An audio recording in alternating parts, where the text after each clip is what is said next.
En juillet dernier, Human Rights Watch avait publié un communiqué dénonçant la situation des réfugiés subsahariens en Tunisie. Depuis l'accord entre la Tunisie et la Libye, que deviennent-ils? Ces migrants subsahariens sont-ils en sécurité compte tenu du climat actuel dans le pays? On en parle ce soir avec Salsabil Chelali, la directrice du bureau de Human Rights Watch à Tunis. Bonsoir et merci d'être avec nous. Les autorités tunisiennes et libyennes ont annoncé jeudi dernier qu'elles répartissaient l'accueil des réfugiés subsahariens bloqués au poste frontière de Rachchedir. Comment s'est déroulée cette répartition ?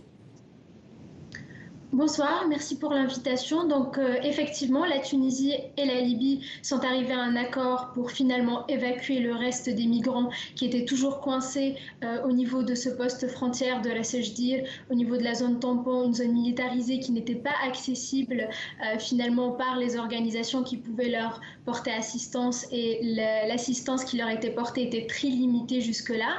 La Tunisie a évacué 126 personnes, dont des femmes et des enfants, vers des centres de l'Organisation internationale pour les migrations dans le sud du pays, à Tataouine et à Médine, où ils reçoivent un minimum d'assistance aujourd'hui, sont libres de leur mouvement.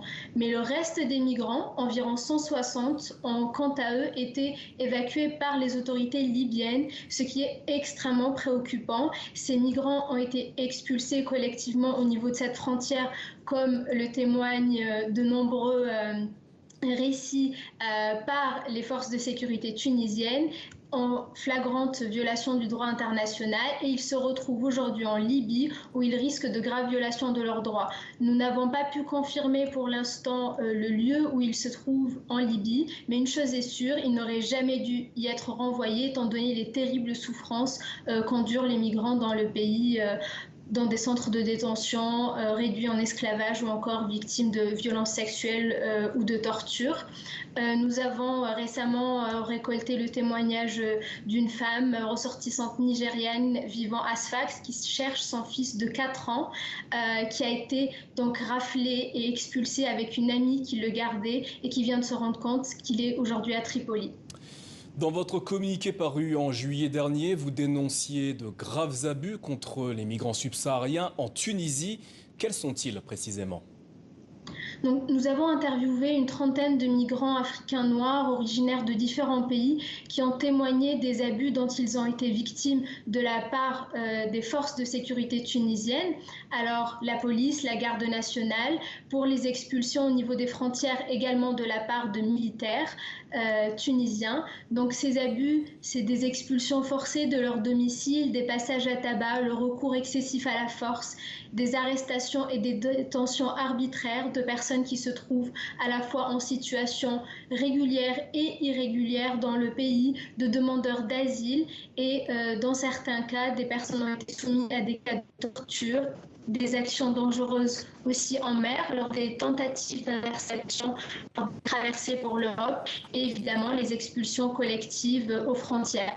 En tout, plus de 1300 migrants noirs et demandeurs d'asile ont été expulsés à la fois vers la frontière mais aussi au niveau de la frontière tuniso-algérienne. Alors, qu'est-ce qui a engendré la brutalité que vous dénoncez contre les réfugiés subsahariens, notamment en Tunisie ? Alors, je pense que la responsabilité aujourd'hui des autorités tunisiennes dans cette crise, elle est centrale. Il y a évidemment la rhétorique raciste du président Saïed et finalement son effet boule de neige lorsqu'elle est associée à d'autres éléments comme la désinformation en lien notamment avec la crise économique dans le pays, la banalisation de la violence et du discours haineux, y compris dans les hautes sphères politiques, ou encore l'impunité. Les autorités ont jusqu'à présent totalement nié être à l'origine de ces expulsions. La plupart de ceux qui sont arrivés dans le désert avaient leur téléphone détruit, leur argent et leurs biens confisqués, de façon à qu'ils ne puissent pas finalement appeler au secours alors qu'ils risquaient leur vie sur place.